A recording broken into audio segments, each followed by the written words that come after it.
The morning had started like any other Saturday in Seattle. Sarah Mitchell had woken up to the sound of her 5-year-old daughter Emma singing off-key in the kitchen, a tune she'd learned from a Disney movie they'd watched together the night before. Sarah smiled at the memory as she showered and got ready. Emma was at that perfect age, old enough to have opinions and personality, yet still young enough to believe that her mother could fix anything in the world. By noon, Sarah had packed a small backpack with Emma's favorite snacks, organic apple slices, homemade granola bars, and a juice box. She'd also tucked in Emma's beloved stuffed rabbit, Mr. Floppy, knowing how much her daughter loved carrying it around. The rabbit had been with Emma since she was 2 years old, and it had become more than just a toy. It was a comfort object, a security blanket in the shape of a cotton animal. Pike Place Market had been buzzing with activity that Saturday afternoon. The late September sun cast golden light across the cobblestone streets, and the air was filled with the scent of fresh flowers, roasted coffee, and the breeze from bay. Tourists flooded the market in waves, their cameras clicking constantly as they documented every moment. Local vendors called out their specials, fishmongers threw salmon back and forth with practiced precision, and musicians played on nearly every corner. It was vibrant, alive, and absolutely packed, the kind of crowd that made it easy to get lost in more ways than one. Sarah had taken Emma's hand firmly as they walked through the market, weaving between crowds of people. Emma, dressed in her favorite pink rain jacket despite the sunshine, pointed excitedly at everything around her. "Mommy, look at the flowers. They're so pretty," she'd exclaimed, tugging Sarah toward a flower vendor's stall. Sarah had indulged her daughter, stopping to admire the brilliant tulips and roses. Emma had pressed her nose against the colorful blooms, inhaling deeply. Sarah had snapped a few photos on her phone, smiling at her daughter's pure joy. These were the moments she lived for, the simple, ordinary moments that seemed perfect and infinite. They'd stopped for lunch at a small Italian restaurant tucked away on one of the side streets. Emma had ordered her favorite pasta with butter and parmesan, refusing anything green and leafy as usual. Sarah had laughed at her daughter's stubbornness, a trait that Emma seemed to have inherited in spades. They'd sat at a small table by the window, and Sarah had listened as Emma chattered about her upcoming birthday, about her friends at preschool, about the butterflies she'd seen in their backyard. Sarah had held her daughter's hand across the table, feeling grateful for this life, for this beautiful, talkative, spirited little girl. After lunch, they'd wandered back into the heart of the market. Sarah had spotted a small jewelry vendor she'd been meaning to visit. The woman who ran the stall made handmade pieces, delicate necklaces and bracelets crafted from semi-precious stones and sterling silver. Sarah had been looking for a special gift for her mother's upcoming birthday, and she remembered the vendor had some beautiful turquoise pieces. Emma had been happy to look at jewelry too, her eyes wide with wonder at all the sparkly, colorful items on display. Sarah had held Emma's hand as they approached the stall, making a mental note of the time. 2:47 p.m. "Emma, stay right here with me, okay?" Sarah had said, even though Emma was holding her hand. It was a habit, a precaution. Sarah was a cautious mother, the type who buckled on short trips and checked weather reports obsessively. She wasn't one of those mothers who let their kids run wild. But in that single moment, as the vendor showed her a particularly beautiful bracelet embedded with turquoise stones, Sarah's attention had been completely captured. The vendor had started telling her about the artisan who'd made the piece, about the stone's origins in Arizona, about the hand-stitching technique. Sarah had been genuinely interested, asking questions, momentarily transported to a world of craftsmanship and beauty. And then it happened. In the space of perhaps 90 seconds, the time it took for Sarah to turn around, Emma was gone. The small hand that had been in hers was no longer there. Sarah's heart had stopped before her brain could fully process what had occurred. For a moment, she'd frozen, thinking perhaps Emma had simply stepped behind her or moved to a slightly different angle at the stall. But when Sarah had spun around, there was no haired child in a pink rain jacket anywhere nearby. The crowd, which had seemed manageable just moments before, suddenly felt suffocating. It pressed in from all sides, countless faces and bodies obscuring her view of anything beyond a few feet. "Emma," Sarah had called out, her voice initially calm but steadily rising in pitch and volume.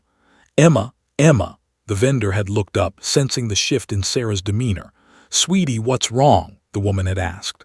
"My daughter," Sarah had gasped, her hands trembling. "My daughter was just here. She was right here." Sarah had started pushing through the crowd, her eyes desperately scanning every face, every corner, every shadow. She'd called Emma's name so many times it had become a prayer, a desperate incantation. Nothing. No sign of her daughter anywhere. 10 minutes later, security had been called. Sarah was nearly hysterical, tears streaming down her face, her hands shaking so violently that she could barely speak coherently. A security guard named had taken her information and immediately put out a bulletin. 5-year-old girl, hair, pink rain jacket, last seen at the jewelry vendor stall approximately 15 minutes ago. Time seemed to warp. Had it been 5 minutes or 50? Sarah couldn't think straight. All she could think about was Emma alone somewhere, scared, crying for her mother. The guilt was already consuming her. If only she hadn't been distracted. If only she'd held on. If only. By 3:15 p.m., Seattle Police Department officers had arrived at Pike Place Market. Sarah had given them Emma's description, her name, her age, what she was wearing. She'd shown them photos on her phone, Emma laughing, Emma sleeping, Emma making silly faces at the camera. Detective Martinez, a veteran officer with 15 years of experience and 2 daughters of his own, had taken charge of the situation. He'd coordinated with other officers to begin a systematic search of the market and the surrounding area. He'd also initiated a missing persons report, though he knew that in most child abduction cases, the first hours were absolutely critical. Meanwhile, blocks away from the jewelry stall, a small girl sat alone on a weathered bench near the waterfront. Emma's pink rain jacket looked tiny against the vast gray of the Sound. Her stuffed rabbit, Mr. Floppy, was clutched so tightly in her arms that the cotton was being compressed and shaped by her desperate grip. Tears streamed down her face, but no sound came from her mouth. This was Emma's burden, selective mutism, an anxiety disorder that had emerged after her parents' divorce 2 years ago. When she was frightened or stressed, her voice simply stopped working. The words would form in her mind, but her throat would close up and nothing would come out. It was as if fear had wrapped itself around her vocal cords and squeezed. She had no idea how she'd gotten to the waterfront. She remembered being at the jewelry stall, remembered her mother turning away to look at something shiny, remembered deciding to peek around the corner at the next vendor. Then the crowd had swallowed her and she'd become separated, panicked, unable to call out for help. She'd wandered, lost and terrified, until her legs had simply given out and she'd sat down on this bench. Emma was completely alone in a city of strangers, unable to speak, unable to ask for help, unable to tell anyone her name or her mother's phone number. The sun was still shining brightly over Seattle, but for Emma, the world had gone dark and cold and infinitely vast. She clutched Mr. Floppy and waited, hoping somehow, miraculously, that her mother would find her. Officer James Martinez had been working the Seattle Police Department for 12 years. He'd responded to hundreds of calls, handled countless emergencies, and dealt with situations that would make most people's blood run cold. But nothing quite prepared you for the moment you spotted a small child sitting alone on a public bench, tears streaming down their face, with no adult in sight. Martinez was on patrol near the waterfront when dispatch had alerted him to a missing child report. 5-year-old Emma Mitchell, last seen at Pike Place Market approximately 20 minutes ago. He'd immediately changed course, heading toward the market and the surrounding areas, his mind already running through the possibilities. Children didn't just vanish. Usually, they panicked, got distracted, or wandered off following something that caught their attention. As Martinez drove through the waterfront area, his eyes constantly scanning the streets and sidewalks, he noticed the small figure sitting hunched on one of the public benches near the water. The child was wearing a distinctive pink rain jacket. The bench was positioned away from the crowds, in a slightly quieter section of the waterfront where locals came to enjoy the views without the tourist chaos of Pike Place Market, just blocks away. Most people wouldn't have noticed her. She was small, inconspicuous, blending into the urban landscape. But Martinez had years of training and observation in noticing details others missed. He pulled his patrol car to the curb and stepped out, moving with deliberate slowness so as not to startle the child further. "Hey there, sweetheart," Martinez called out gently as he approached, keeping his voice low and calm. "My name is Officer Martinez. I'm here to help you." Emma's head snapped up, her eyes wide and red-rimmed from crying. She was clutching a stuffed rabbit so tightly that Martinez could see her small knuckles turning white from the pressure. When she saw his uniform, her body seemed to tense even further. Martinez understood immediately. Sometimes uniforms scared children before they comforted them. He slowly removed his hat, a deliberate gesture meant to appear less threatening, less authoritative. He crouched down to Emma's level, making himself smaller, less imposing. "What's your name, sweetheart?" Martinez asked softly, his dark eyes full of compassion. Emma's mouth opened. Her lips moved as if to form words, but nothing came out. Not a single sound. Martinez waited patiently, understanding that sometimes children needed a moment to process, to gather their courage. But as the seconds ticked by and Emma's mouth continued to move silently, her distress only seemed to increase. Her eyes filled with fresh tears, and her grip on the rabbit tightened even more. "It's okay," Martinez said gently. "You don't have to be scared. I'm a police officer and my job is to help people. Can you tell me your name?" Again, Emma's mouth formed shapes, but her throat produced no sound. It was as if an invisible barrier had been erected between her mind and her voice. This was deeply distressing for her. Martinez could see it in her face, in the way her shoulders shook, in how she was trembling. She wanted to communicate. She wanted to speak, but something was preventing her from doing so.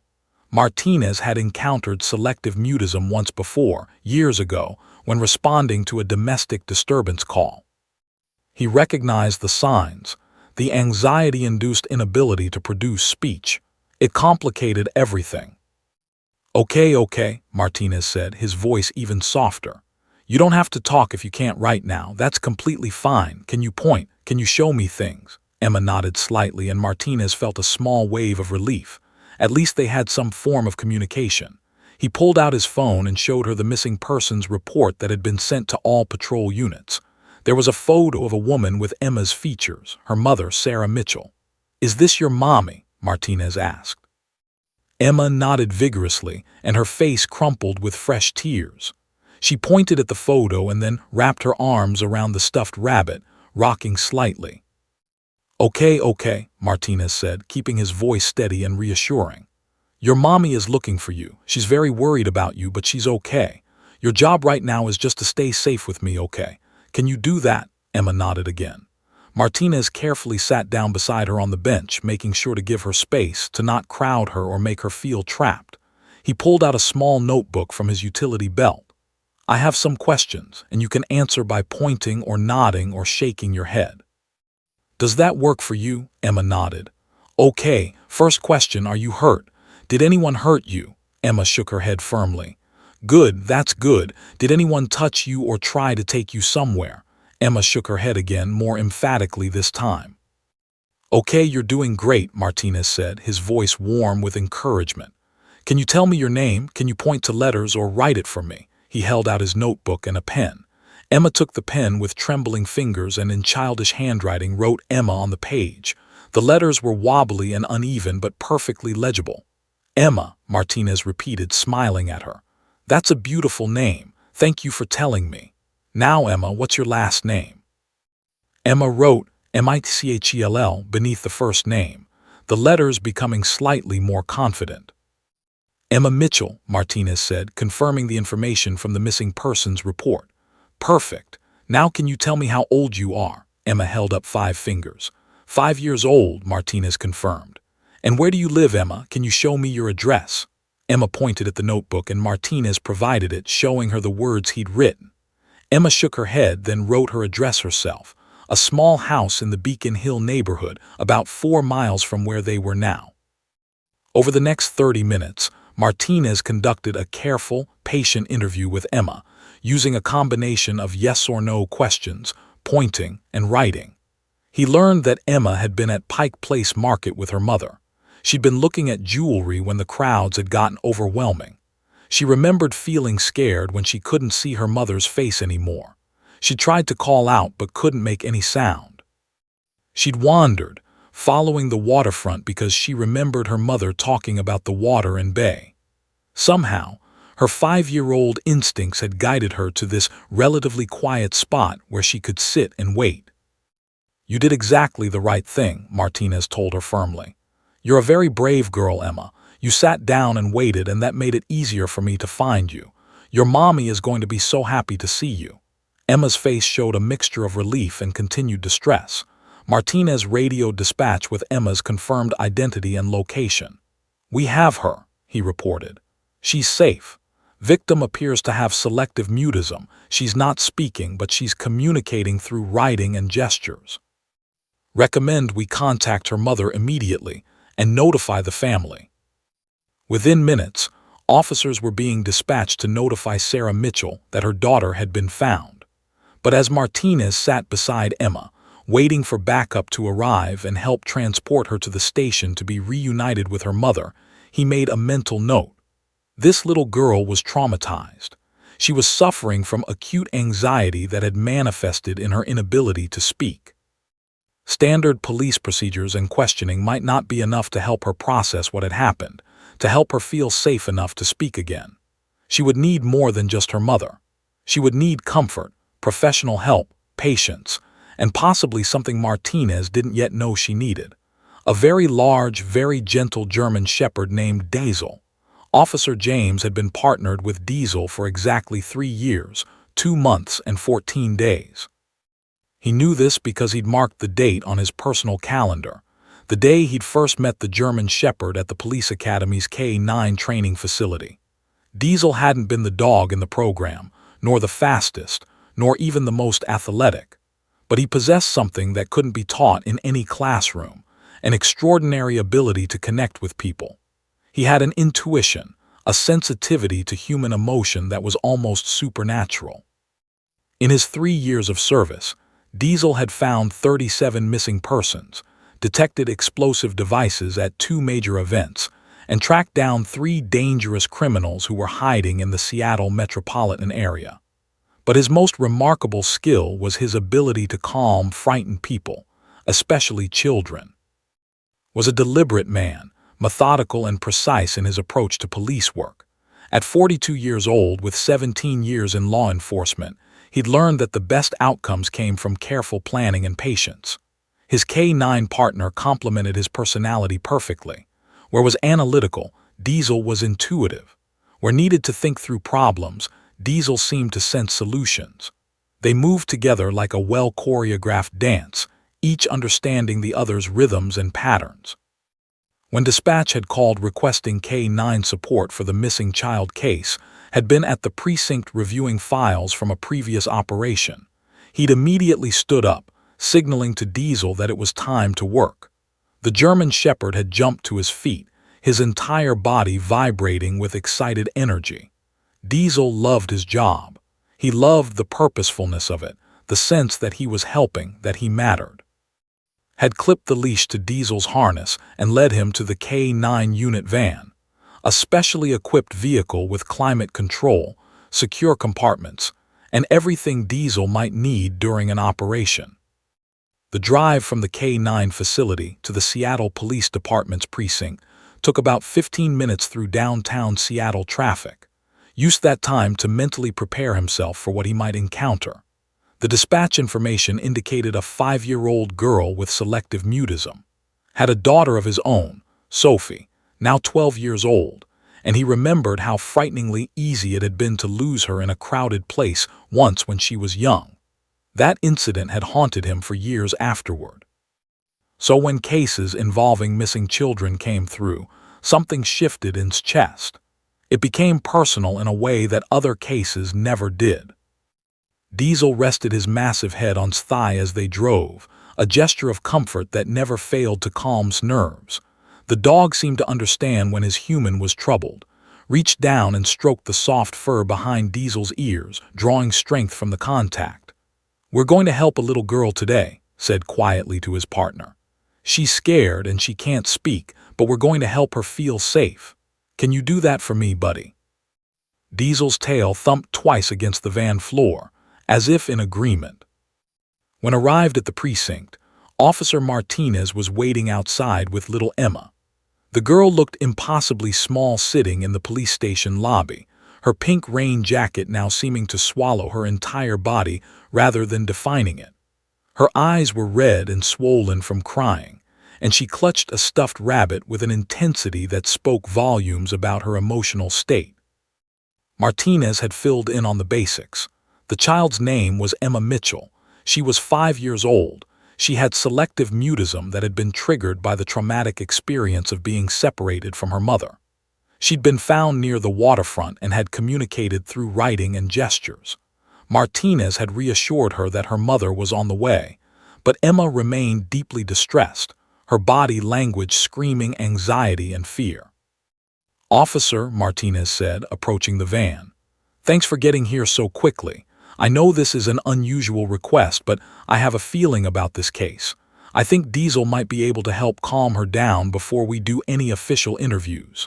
Nodded. He'd worked with Martinez before and respected his instincts. If Martinez felt that a K-9 presence would help, then trusted that assessment. "Let me get Diesel ready," said.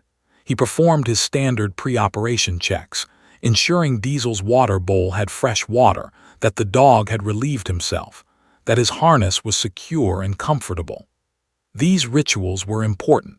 They helped Diesel transition into his working mindset, but they also gave a few extra minutes to observe Emma from a distance, to understand her baseline emotional state.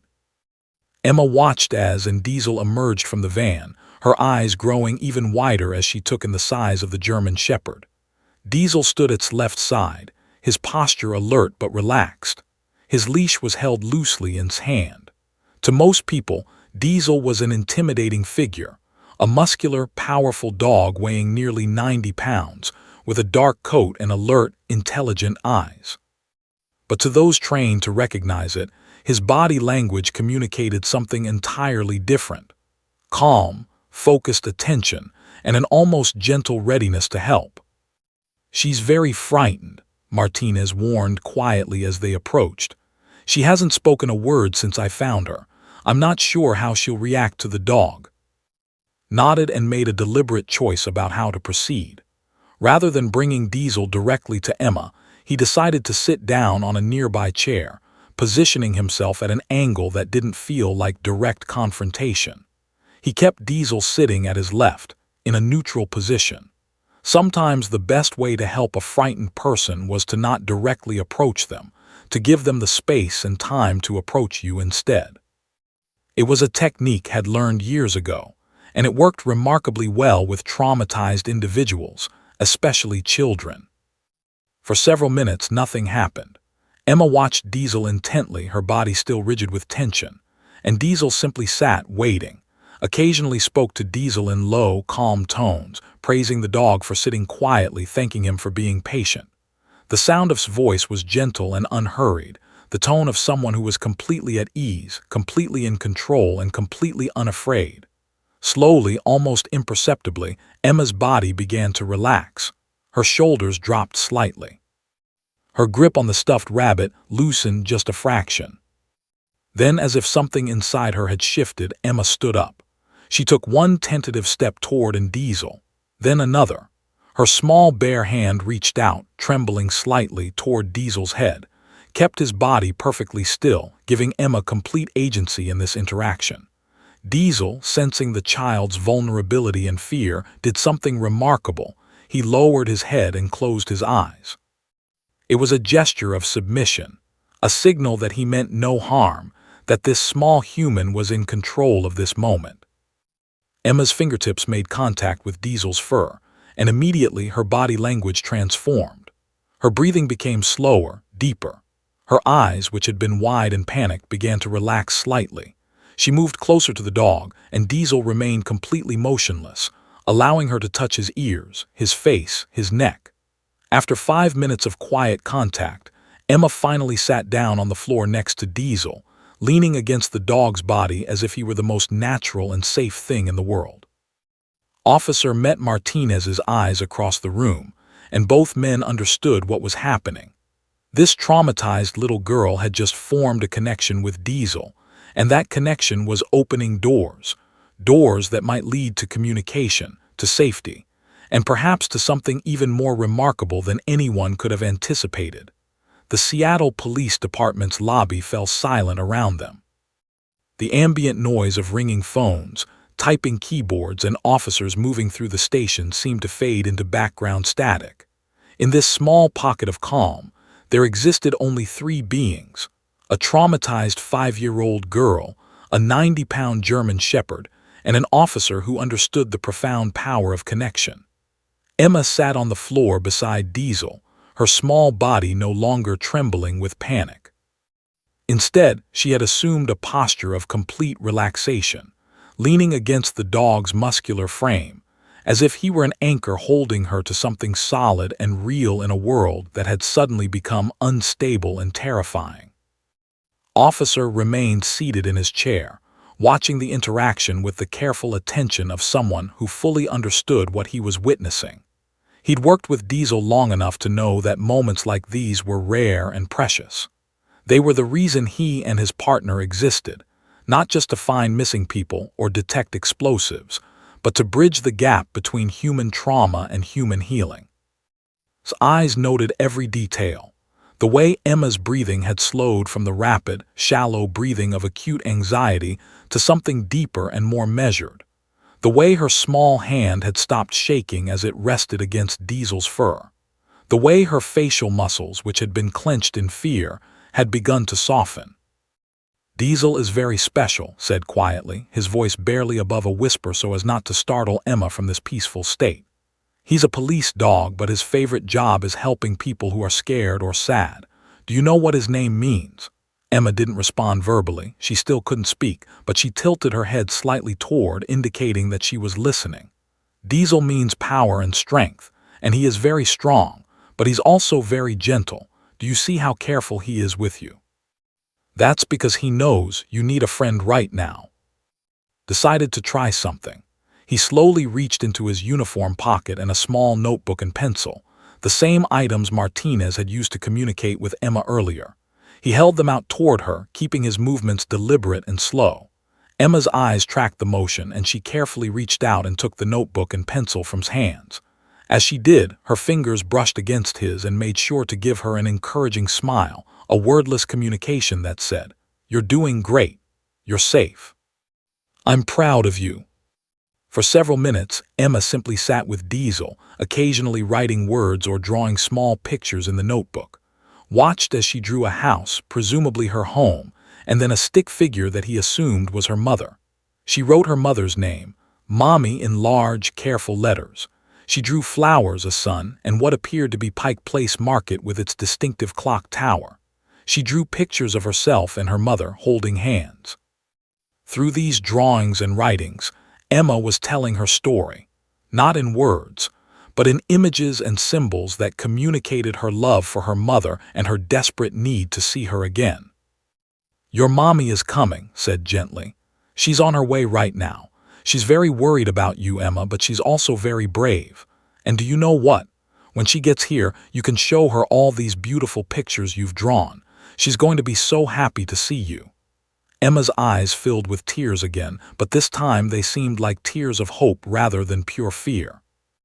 Over the next hour, and Diesel essentially became Emma's emotional support system.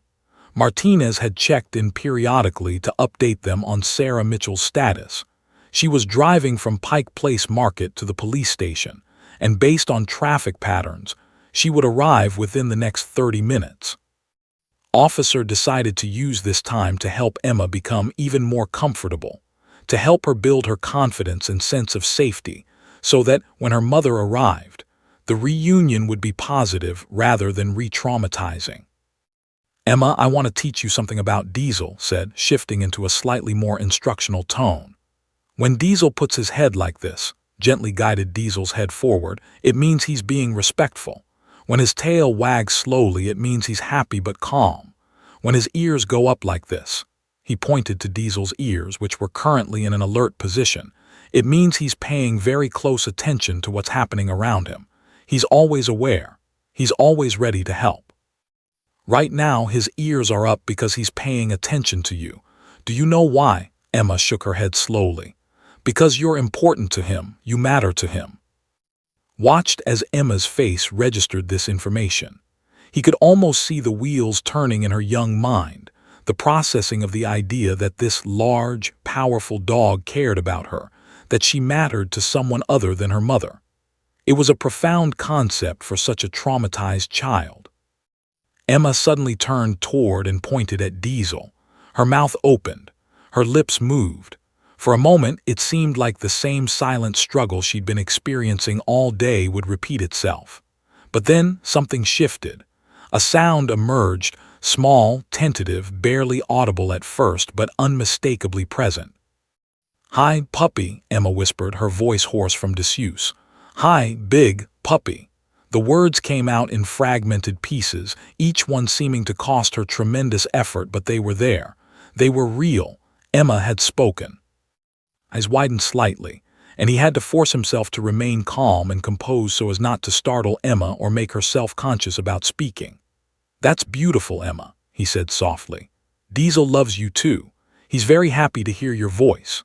He kept his tone matter-of-fact, as if this were the most natural thing in the world, as if a traumatized child suddenly finding her voice after hours of silence were simply an ordinary occurrence, but internally was processing the significance of this moment. Emma leaned against Diesel, her small body now completely relaxed. She continued to whisper to the dog, her words soft and sometimes difficult to make out but persistent. "You're so soft. You're so nice. You made me not scared." Diesel, sensing the importance of this moment, remained perfectly still, his body an anchor, his presence a reassurance that the world was, despite all evidence to the contrary, a place where safety and comfort could exist. Officer made a discreet radio call to Martinez. "Subject is beginning to speak. Minimal communication so far, but she's making vocalizations. The K9 unit is effectively de-escalating her anxiety response." Martinez's voice came back almost immediately. "Understood. Mother is approximately 15 minutes away. Good work out there." As sat in his chair, watching the little girl whisper softly to his partner, he reflected on the mystery of healing. He'd learned over his years in law enforcement that sometimes the most powerful force in the world wasn't strength or authority or official procedure. Sometimes the most powerful force was simply presence, the presence of someone or something that said, through their entire being, "I'm here. You're safe. I won't leave you." Diesel had given Emma that presence. And in return, Emma had given Diesel something equally valuable, the opportunity to do what he was born to do, to help, to comfort, to connect. As the sound of police sirens grew closer in the distance, as Sarah Mitchell drove toward the police station desperate to be reunited with her daughter, Officer knew that they were all standing at the threshold of something important. Emma had taken the first step back toward speech, toward communication, toward healing.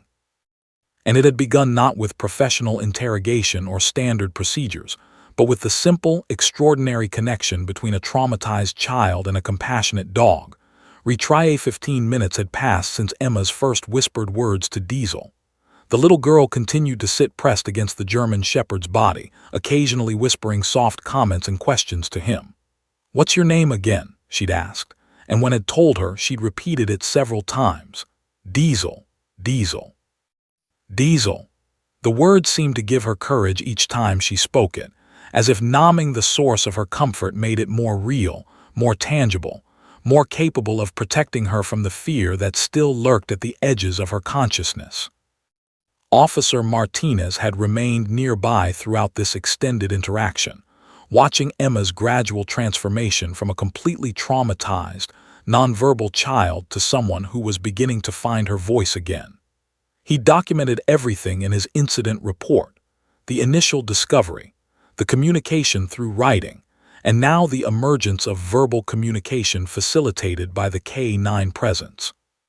He knew that when Emma's mother arrived, Sarah would want details about every moment of her daughter's recovery. Parents always did.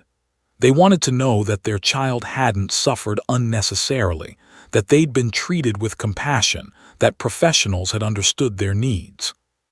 But as Emma continued to sit with Diesel, something remarkable began to happen.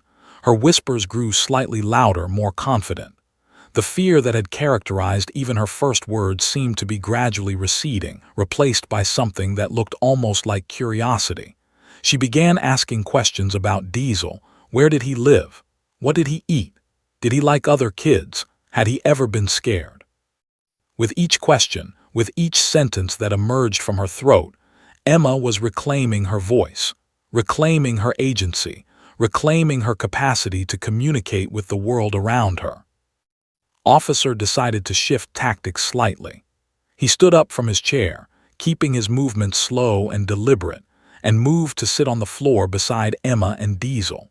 By positioning himself at the child's level, he was continuing to communicate through his body language that she was safe, that he was not a figure of authority looming above her, but rather a partner in this moment of healing. Emma said gently, "I have some questions for you, and you can answer them by talking or by pointing or by writing, whatever feels easiest for you right now. Is that okay?" Emma nodded, her small hand still buried in Diesel's fur. "Okay, my first question is, do you remember your mommy's phone number?" Emma shook her head. "That's okay. Do you remember where you live?" Emma nodded and started to write an address in the notebook. "Perfect. Do you have any brothers or sisters?" Emma shook her head. The questions continued in this pattern. Gentle, easy questions designed to help Emma feel like she was in control of the conversation, that she was contributing meaningful information. But then, decided to ask something that would open the door to the mystery that was about to unfold. "Emma, can you tell me about your daddy?" asked carefully. "Do you have a daddy?" Emma's entire body seemed to go very still. Her hand froze in Diesel's fur. Her breathing changed, becoming slightly more rapid, more intentional. She looked up at, and in her eyes he saw a complexity of emotions: longing, sadness, love, and something else that he couldn't quite identify, something that looked almost like urgency. "Emma," prompted gently, "it's okay. You can tell me about your daddy." Emma was silent for a long moment. She opened her mouth, closed it, opened it again. This wasn't the silence of selective mutism. This was the silence of a child trying to find the right words to express something very important. When she finally spoke, her voice was stronger than it had been before, more filled with emotion and intention.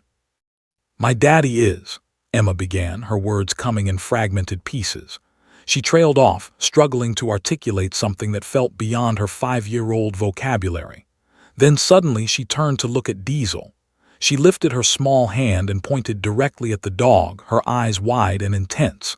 When she spoke again, her voice was clear and certain, though still carrying the slight rasp of disuse. "Officer Daddy," Emma said clearly. "Officer Daddy." The lobby of the Seattle Police Department seemed to stop. Officer's brain took a moment to fully process what Emma had just said.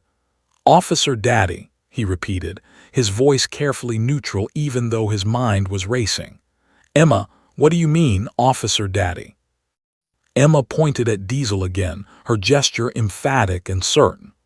"Officer Daddy, Officer Daddy," she repeated, this time with even more conviction, as if the repetition would help Officer understand the profound meaning she was trying to convey. Martinez, who had been standing a few feet away filling out paperwork, suddenly looked up. His eyes locked with and could see that Martinez was having the same realization he was. This wasn't about Diesel. This was about Emma's father. Emma's father was a police officer.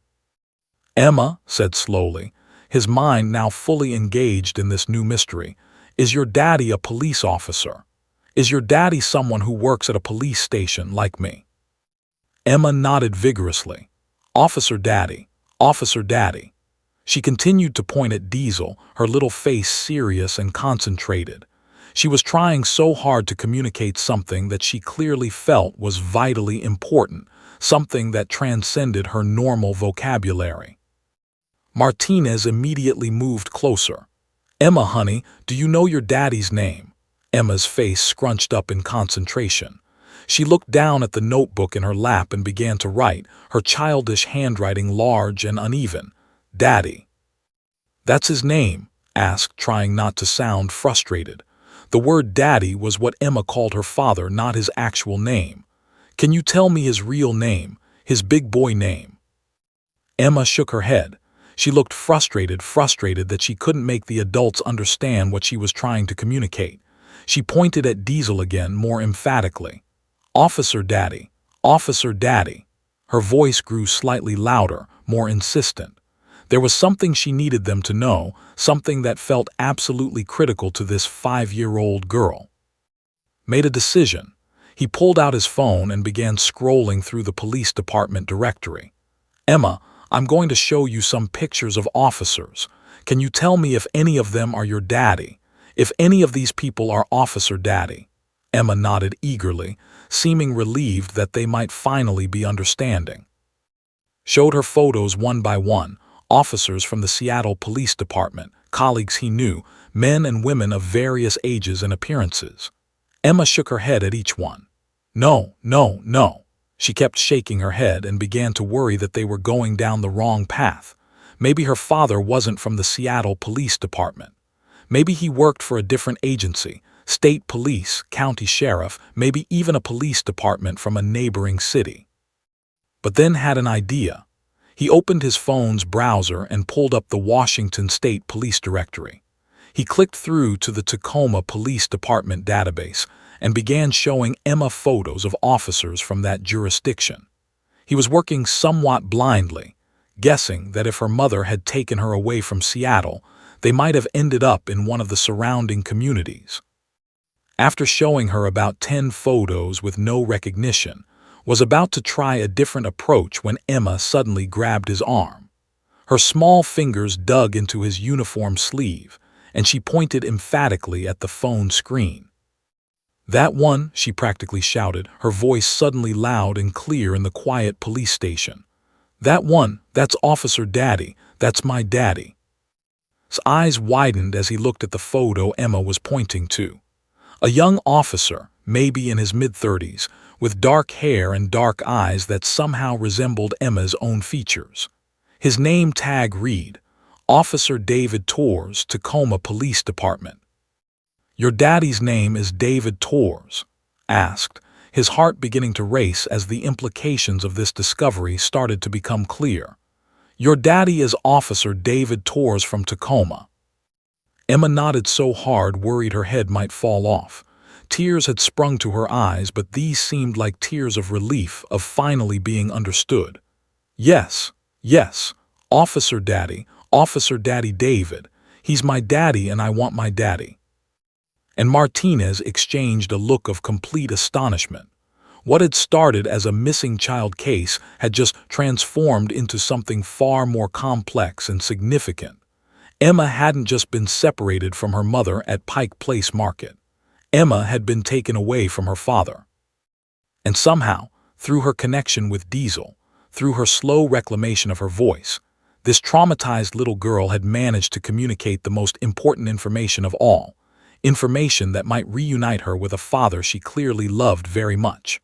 The moment officer saw the photo of David Torres and heard Emma's enthusiastic confirmation, something shifted in the entire energy of the case. This was no longer simply a missing child who'd gotten separated from her mother at a public market. This was something far more serious, far more complicated, and potentially far more dangerous.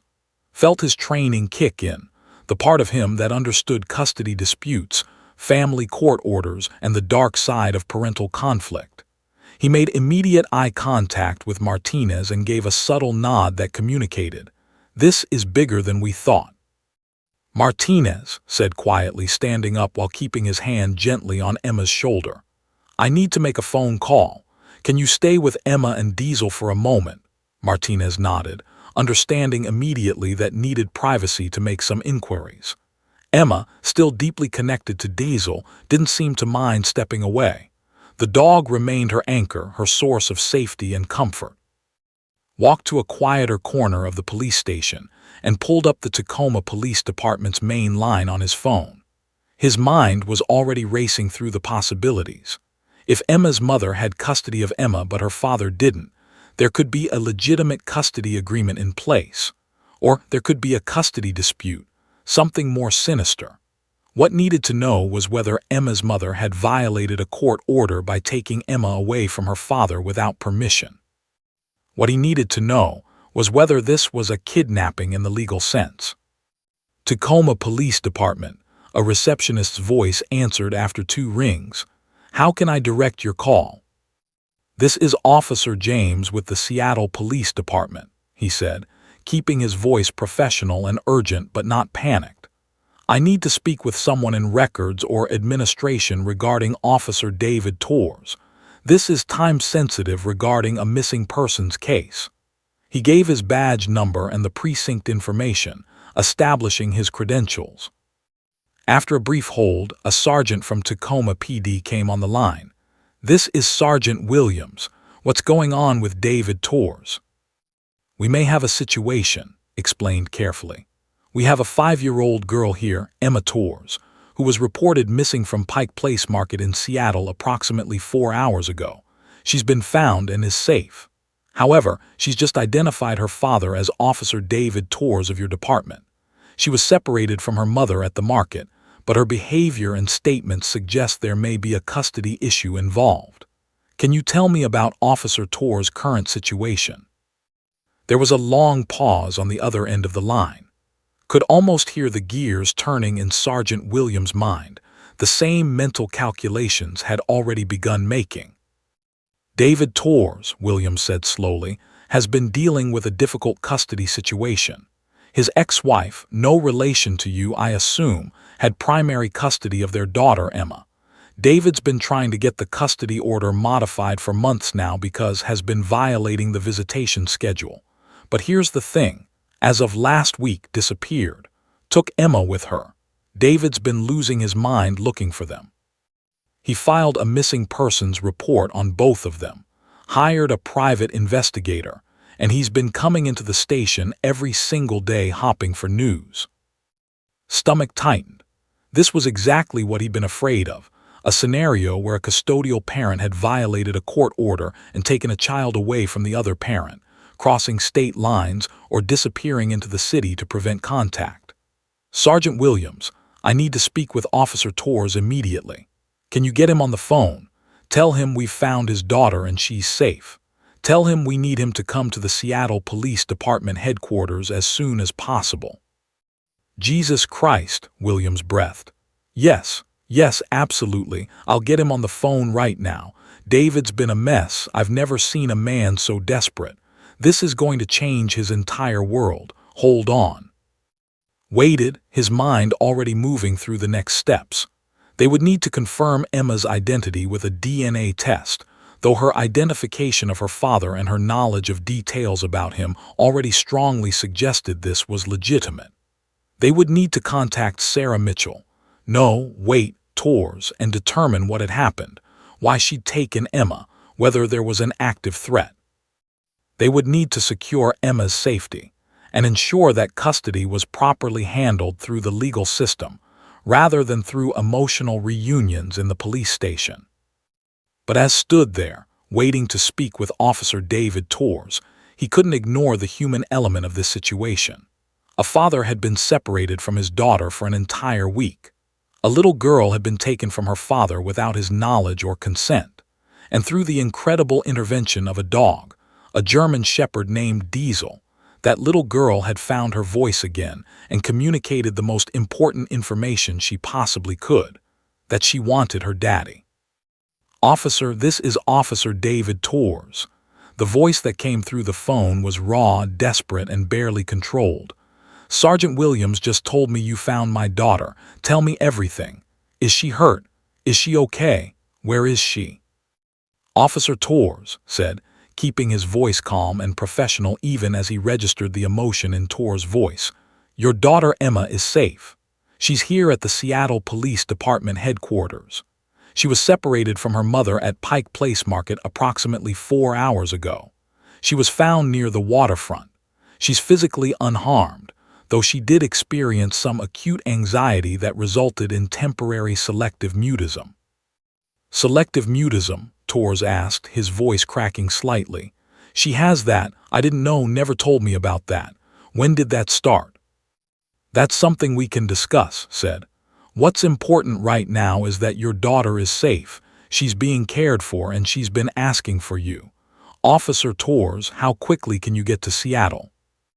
I'm already in my car, Torres said, and could hear the sound of an engine starting, of tires squealing slightly. I'm 30 minutes away, maybe less if traffic's light. I'm coming now. I'm coming right now.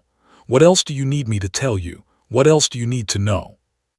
When you get here, we'll need to verify custody and take an official statement about your daughter's mother and the circumstances of Emma's disappearance. But first, I want to prepare you. Your daughter has been through a traumatic experience. She's just begun speaking again after several hours of silence. She's connected with our K-9 unit, with a police dog, and that connection has been instrumental in her recovery. When you see her, she's going to be overwhelmed with emotion. It's important that you remain calm and reassuring, even though I know you're anything but calm right now. I understand, Torres said, his voice trembling with barely contained emotion. I just want my daughter back. I want to hold her. I want to tell her everything's going to be okay. You'll get that opportunity very soon, assured him. Drive safely, Officer Torres. We'll have everything ready when you arrive. As ended the call, he began the process of radiating information to other units and to dispatch. They needed to find Torres, Emma's mother. She was a possible custodial interference suspect, a woman who had violated a court custody order and removed a child from one parent without authorization. But they also needed to understand her motivations. Was she running from something? Was she trying to protect Emma from something? Or was this simply a desperate act by a mother who didn't want to lose custody of her child? Martinez appeared at side. How bad is it? He asked quietly. It's a custody situation, explained. Emma's father is Officer David Torres from Tacoma. Her mother violated the custody order last week and disappeared with Emma. We just gave Torres the news that we found his daughter. He's on his way here now. And the mother? Unknown location at this time. We need to put out an alert. Paused, then added, we also need to make sure Emma understands what's happening. We need to prepare her for seeing her father again. We need to make sure this reunion is done carefully and properly, not just emotionally but legally and psychologically. As if on cue, a dispatcher's voice came through radio. All units be advised. We have a report of a woman matching the description of Torres attempting to board a Greyhound bus heading south approximately 20 minutes ago. Bus departed from the transit center at 4:15 p.m. If you're familiar with this suspect, advise immediately. And Martinez exchanged a glance. Torres had been spotted. She'd been trying to flee Seattle, to disappear with her daughter into the vast network of highways and cities that made up the American transportation system. But she was too late. Her daughter had been found. Her daughter had spoken. And now, the entire machinery of law enforcement was set in motion to bring all the pieces of this fractured family back together.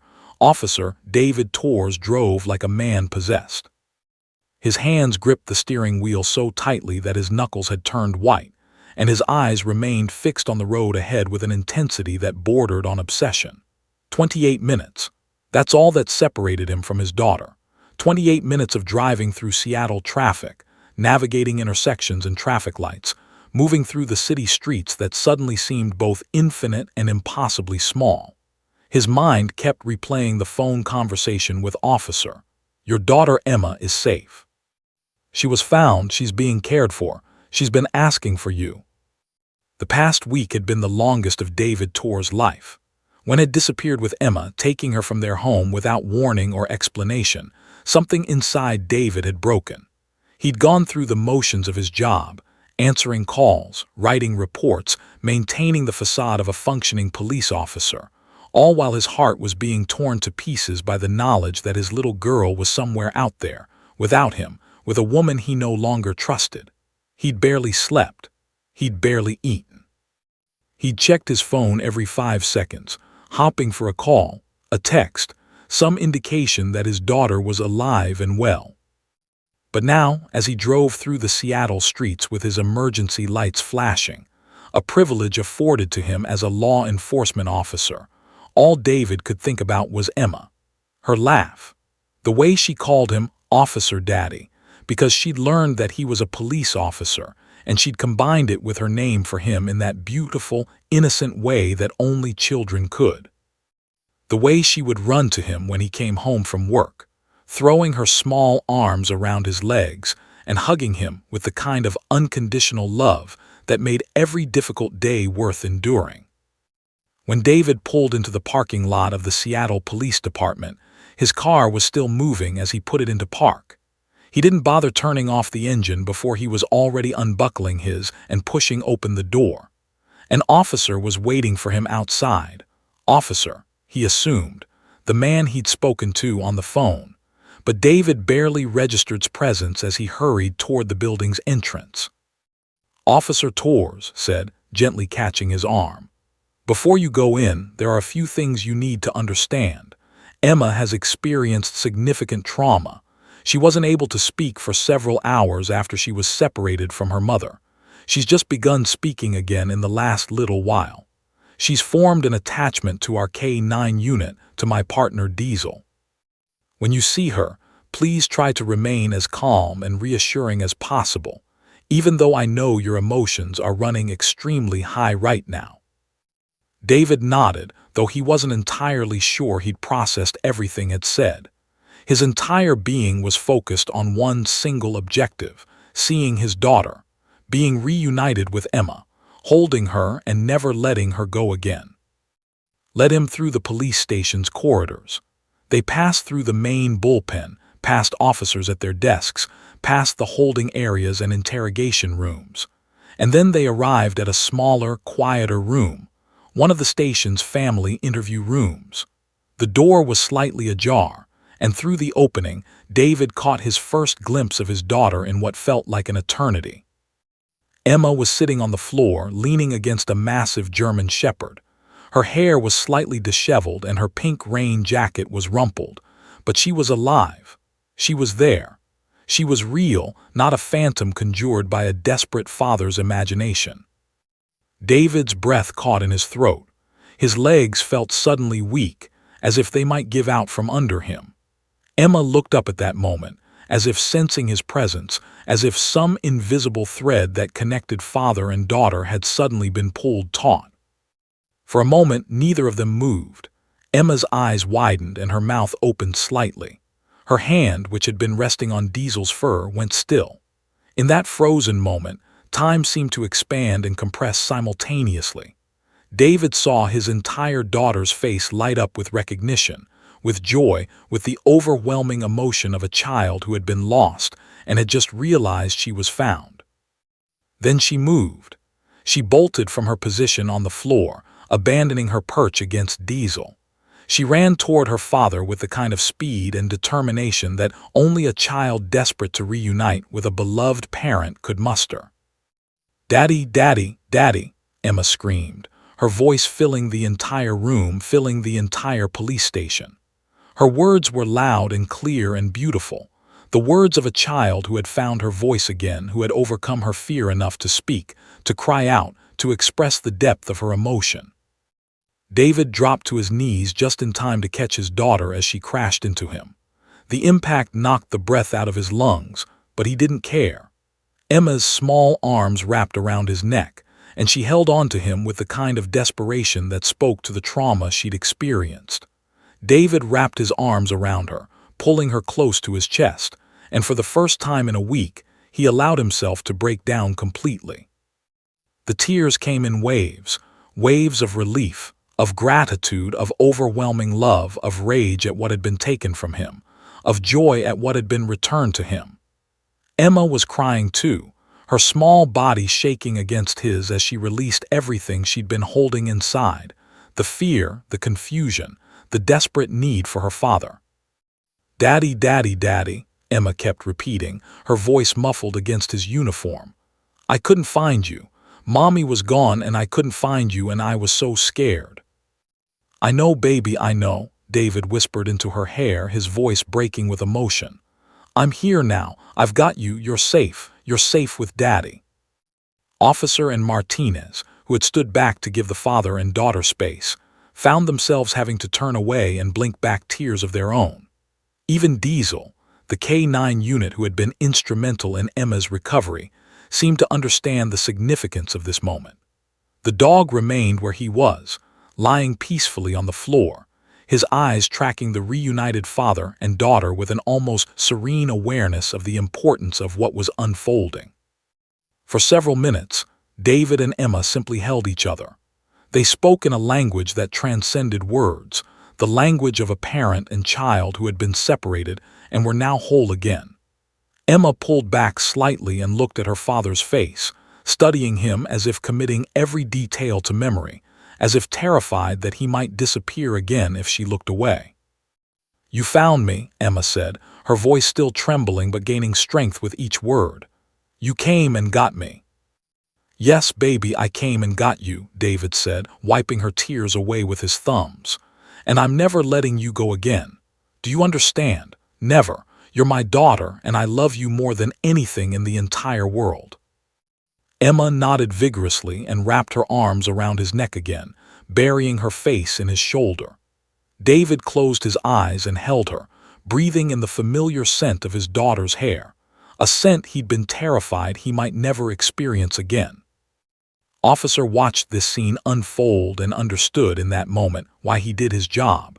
It wasn't for the commendations or the recognition. It wasn't for the salary or the benefits. It was for moments exactly like this, moments when broken things were made whole again, when lost people were found, when love triumphed over despair. He looked at Diesel, who was watching the reunion with what could only describe as satisfaction, and he gave the dog a silent nod of gratitude. A father had his daughter back. A daughter had her father back. And it had all begun with a 5-year-old girl pointing at a police dog and saying 2 words that changed everything. "Officer Daddy." 6 months had passed since that extraordinary day at the Seattle Police Department when a traumatized 5-year-old girl had pointed at a German Shepherd and spoken 2 words that would change her entire life. Now, on a bright spring morning in the community room of the same police station, Emma sat at a long table surrounded by officers, journalists, family members, and well-wishers. She wore a white dress with small flowers embroidered along the hem, her father's choice, meant to celebrate her recovery and resilience.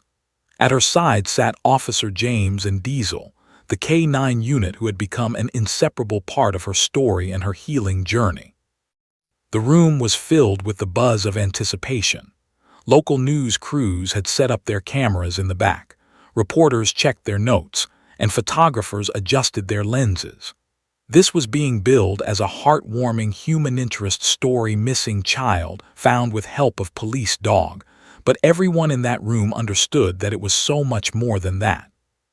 It was a story about trauma and recovery, about the unexpected ways that healing could manifest, about the power of connection in its most pure and uncomplicated form. Emma looked nervous as she sat at the table, but she was smiling. 6 months ago, this kind of public attention would have been absolutely impossible for her. The anxiety would have rendered her completely nonverbal. But Emma had come a long way.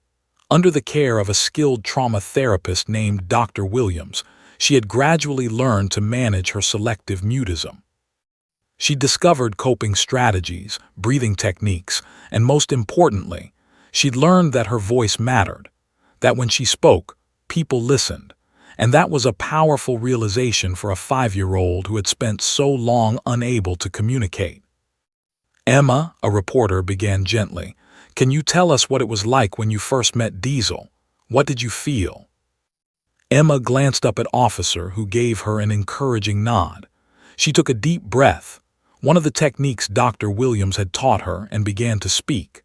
Her voice was still small, still carrying a trace of hesitation, but it was there, and it was strong. "I was really scared," Emma said, her words measured and deliberate. "I couldn't find my mommy and I didn't know what to do. When I saw Dazel, he was so big and so nice. He made me feel safe. He was like he understood that I was scared even though I couldn't talk, and then I could talk again." She paused and looked directly at Dazel. "Dazel helped me find my voice."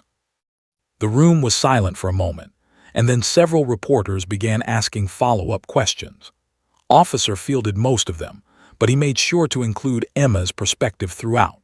He explained the concept of selective mutism to the journalists, how it wasn't a choice, how it was an anxiety disorder that rendered children unable to speak in certain situations despite having full capacity for speech in other contexts.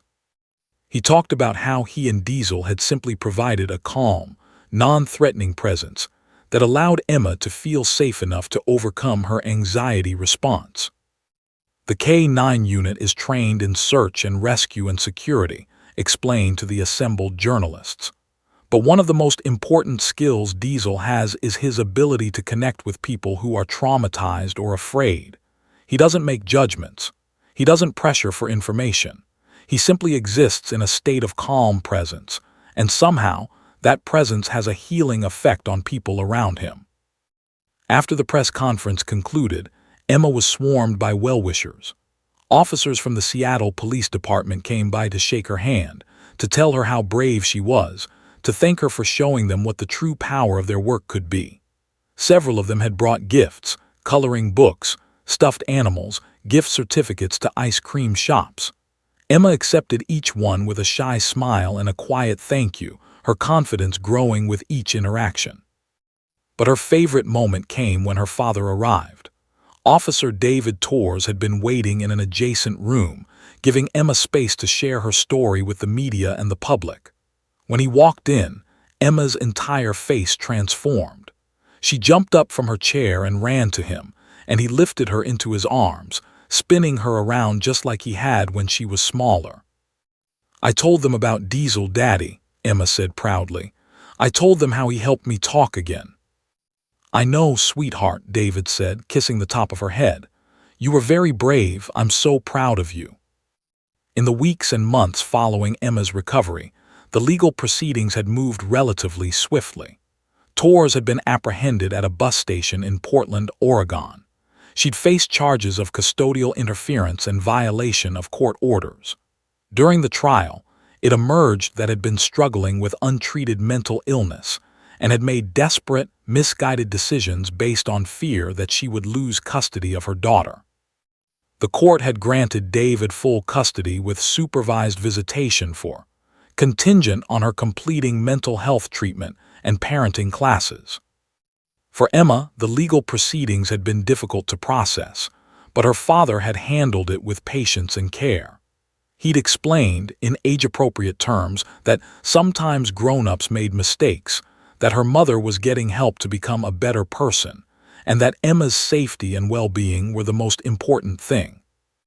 Emma had begun attending therapy sessions, not just to manage her selective mutism, but also to process the trauma of being separated from her father and the complexity of her feelings toward her mother. Dr. Williams had been instrumental in Emma's recovery. The therapist specialized in working with children who had experienced trauma, and she understood that Emma's selective mutism was not a behavioral problem. It was a symptom of underlying anxiety that needed to be addressed with compassion and evidence-based treatment. Over the course of 6 months, through a combination of cognitive behavioral therapy, exposure therapy, and the consistent, calm presence of supportive adults and animals, Emma had gradually reclaimed her voice. Perhaps most remarkably, Emma had become a regular visitor at the Seattle Police Department. Every Saturday morning, David would bring Emma to the station, and she would spend time with Officer and Dazel. What had started as a therapeutic need had evolved into genuine friendship and joy. Emma would help Officer with Dazel's training, would talk to the dog about her week, and would gradually become more confident in social situations with the officers and staff members at the station. The other officers had embraced Emma as something of a mascot. She'd become known as Diesel's girl, and there was always someone offering her a snack, asking how she was doing in school, or inviting her to help with various station activities. Emma thrived under this attention and support. She'd gone from a completely nonverbal, traumatized child to a bright, talkative 5-year-old who was eager to engage with the world around her. One afternoon, while sitting with Diesel in the K-9 units area of the station, Emma had asked Officer a question that had stuck with him. "Officer, why did Diesel help me? Why did he know I was scared?" Had thought carefully about how to answer. "Diesel helps people because that's what he was trained to do," he'd explained. "But more than that, Diesel helps people because he cares. He understands when someone is hurt or scared, and he wants to make them feel better. You and Diesel have a special connection, Emma. You understood each other without even speaking at first. That's the power of love and compassion." Now, 6 months later, as Emma participated in this public celebration of her recovery, Officer understood that this story had become about so much more than one little girl and one police dog. It had become a symbol of hope for other traumatized children and their families. It had become a powerful testament to the importance of compassion in law enforcement. And it had become a reminder that sometimes the most extraordinary miracles came from the simplest moments of human and canine connection. As the press conference concluded and the crowd began to disperse, Emma approached Diesel one last time. She wrapped her small arms around the dog's neck and whispered something in his ear, words that only Diesel could hear. When she pulled back, she was smiling, and Diesel's tail was wagging slowly, contentedly. Officer placed his hand on Emma's shoulder. "Do you know what you just told Diesel?" he asked. Emma looked up at him, her eyes bright with joy. "I told him thank you," she said simply. "I told him that he saved my life." David Torres stood nearby, watching his daughter with the kind of gratitude that only a father who'd almost lost everything could feel.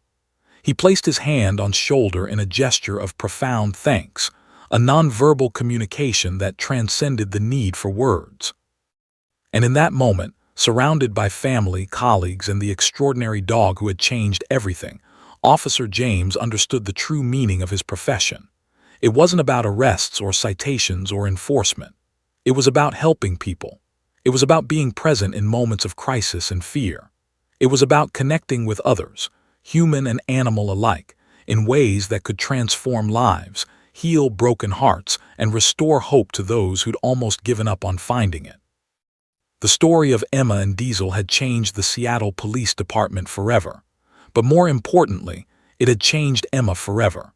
The little girl who had pointed at a K-9 and spoken 2 words that changed everything had found not just her voice, but her healing, her hope, and her future. And it had all begun with a police dog and the simple, extraordinary power of compassion, connection, and unconditional love.